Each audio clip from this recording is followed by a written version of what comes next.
पूर्णिमा व्रत की कथा। मार्गशीर्ष माह की पूर्णिमा को मार्गशीर्ष पूर्णिमा कहते हैं और इसका विशेष महत्व माना गया है। इस दिन भगवान विष्णु का पूजन किया जाता है। हिंदू धर्म में पूर्णिमा तिथि का विशेष महत्व माना गया है। इस दिन जातक पवित्र नदियों में स्नान करते हैं और अपने सामर्थ्य के अनुसार दान करते हैं। इस दिन व्रत करने वाले जातक दिन भर फलाहार करने के बाद रात्रि के समय चंद्रमा को अर्घ्य देकर व्रत का पारण करते हैं। पूर्णिमा के दिन चंद्रमा की पूजा बहुत ही महत्वपूर्ण मानी गई है।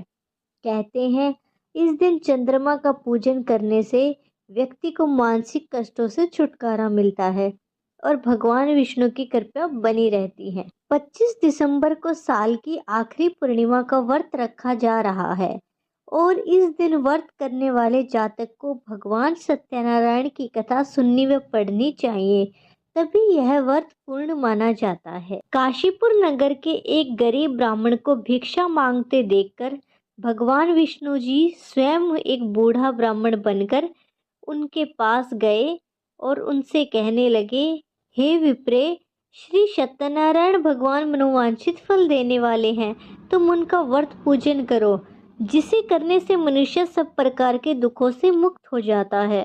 इस व्रत में उपवास का भी अपना महत्व है, किंतु उपवास से मात्र भोजन न लेना ही नहीं समझना चाहिए। उपवास के समय हृदय में यह धारणा होनी चाहिए कि आज श्री सत्यनारायण भगवान हमारे पास ही विराजमान है, अतः अंदर व बाहर शुचिता बनाए रखनी चाहिए और श्रद्धा विश्वास पूर्ण भगवान का पूजन कर उनकी मंगलमय कथा का श्रवण करना चाहिए।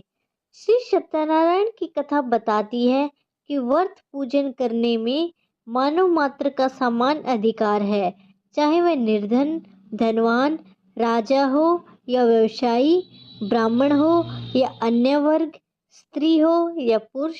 यही स्पष्ट करने के लिए इस कथा में निर्धन ब्राह्मण, गरीब लकड़हारा, राजा उल्कामुख, धनवान व्यवसायी, साधु वैश्य, उसकी पत्नी लीलावती, पुत्री कलावती, राजा तुंगध्वज एवं गोपगणों की कथा का समावेश है। इस कथा के अनुसार जैसे लकड़हारा, गरीब ब्राह्मण, उल्कामुख, गोपगणों ने सुना कि यह व्रत सुख, सौभाग्य, संपत्ति सब कुछ देने वाला है, तो सुनते ही श्रद्धा, भक्ति तथा प्रेम के साथ सत्य व्रत का आचरण करने में लग गए और फल स्वरूप सुख भोगकर परलोक में मोक्ष के अधिकारी हुए। एक साधु वैश्य ने भी यही प्रसंग राजा उल्कामुख से सुना, किंतु उसका विश्वास अधूरा था और श्रद्धा में कमी होने के कारण उसने मन में प्रण लिया कि संतान प्राप्ति पर सत्यव्रत पूजन करूंगा। समय बीतने पर उसके घर में एक सुंदर कन्या ने जन्म लिया। पत्नी ने व्रत की याद दिलाई तो उसने कहा कि कन्या के विवाह के समय करेंगे। समय आने पर कन्या का विवाह भी हो गया, किंतु उस वैश्य ने व्रत नहीं किया। तभी वह अपने दामाद को लेकर व्यापार के लिए चला गया। वहां उसे चोरी के आरोप में राजा चंद्रकेतु द्वारा दामाद सहित कारागार में डाल दिया गया। उसके अपने घर में भी चोरी हो गई। पत्नी लीलावती और पुत्री कलावती भिक्षावर्ती के लिए विवश हो गई। एक दिन कलावती ने किसी के घर श्री सत्यनारायण का पूजन होते देखा और घर आकर माँ को प्रसाद दिया। तब माँ ने अगले दिन श्रद्धा से व्रत पूजन कर भगवान से पति और दामाद के शीघ्र वापस आने का वरदान मांगा। श्री हरि प्रसन्न हो गए और सौपन में राजा को कह दिया कि वह दोनों बंदियों को छोड़ दे, क्योंकि वह निर्दोष है। राजा ने अगली सुबह उनका धन धान्य तथा प्रचुर द्रव्य देकर उन्हें विदा किया। घर आकर पूर्णिमा और संक्रांति को सत्य व्रत का जीवन भर आयोजन किया। परिणाम स्वरूप उसे सांसारिक सुख भोगकर मोक्ष प्राप्त हुआ। धन्यवाद।